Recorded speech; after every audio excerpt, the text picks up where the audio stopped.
Les scientifiques ont découvert que les abeilles ne sont pas capables de percevoir le rouge. Mais alors pourquoi les fleurs qui attirent les abeilles avec leur couleur sont si souvent rouges?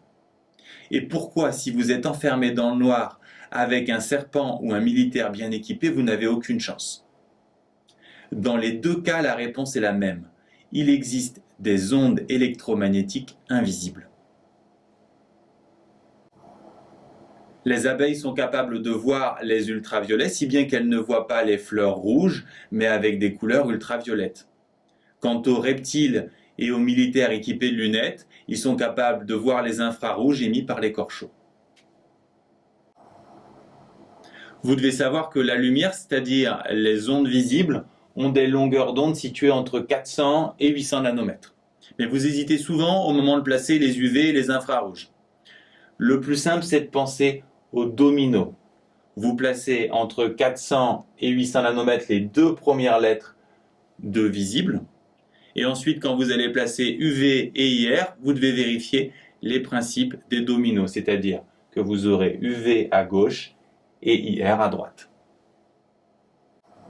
En terminale, vous devez aussi savoir placer sur un axe gradué en longueur d'onde les rayons X, les micro-ondes, les rayons gamma et les ondes hertziennes. Souvenez-vous, les rayons X sont utilisés en radiologie. Pour les micro-ondes, oubliez l'appareil, pensez juste micro-ondes, micromètres. Les rayons gamma sont produits par les réactions nucléaires et les ondes hertziennes utilisées en télécommunication. Pour les placer, il faut savoir que plus une onde est énergétique, plus sa longueur d'onde est petite. Et inversement, plus l'énergie est petite, plus la longueur d'onde est grande.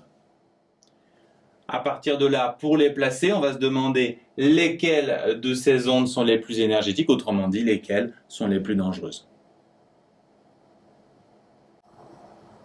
Les plus dangereuses, évidemment, sont celles produites par les réactions nucléaires, donc les rayons gamma. Ce sont les plus énergétiques, donc celles qui ont les plus petites longueurs d'onde. Les femmes enceintes ne peuvent pas pénétrer dans une salle de radiologie, donc les rayons X sont également dangereux, et plus que les UV qui nous filent juste des coups de soleil. Pour les micro-ondes, on l'a dit, il faut oublier l'appareil, il faut juste penser micro, micromètre, c'est-à-dire 1000 nanomètres, il faut donc les placer juste après les infrarouges. Enfin, les ondes hertziennes, elles sont partout. Heureusement, ce sont les moins dangereuses, donc les moins énergétiques, autrement dit, celles qui ont les plus grandes longueurs d'onde. On vient de voir que plus l'énergie d'une onde électromagnétique est grande, plus sa longueur d'onde est petite, et inversement. Cette relation peut se retrouver très facilement à partir de cette formule vue en première, E égale hc sur lambda, où h la constante de Planck et c la célérité de la lumière dans le vide, valeur que vous devez connaître. Cette formule a une deuxième signification que vous avez vue en première. Chaque atome a des niveaux d'énergie spécifiques qui font qu'il va absorber ou émettre des photons de longueur d'onde bien précise. Ce qui nous intéresse ici, c'est que si les ondes électromagnétiques peuvent se propager dans le vide, par contre, à l'inverse, ils peuvent être absorbés par les atomes, donc par la matière.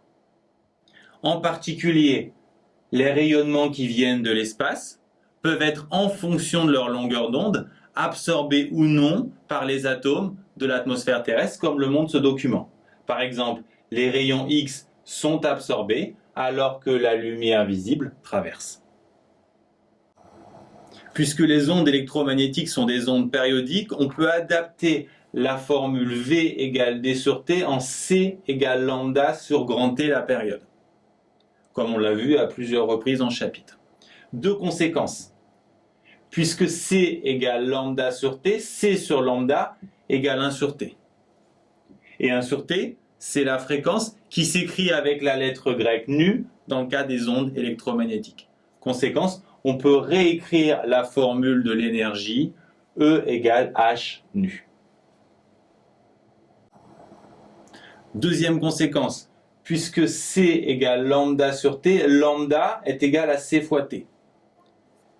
Et T, c'est l'inverse de la fréquence, donc lambda est égal à C sur nu. Conséquence, Quand la fréquence diminue, la longueur d'onde augmente, et inversement. Ce qui est essentiel dans les représentations des rayonnements, puisque longueur d'onde et fréquence évoluent en sens inverse. Si bien que si on vous demande de placer les rayonnements sur une échelle de fréquence, ils seront tous inversés. Petite remarque, dans infrarouge, infra signifie inférieur, mais inférieur dans l'échelle des fréquences, pas dans l'échelle des longueurs d'onde, même si l'échelle des longueurs d'onde sera celle que vous utiliserez le plus souvent. Et justement, que retenir?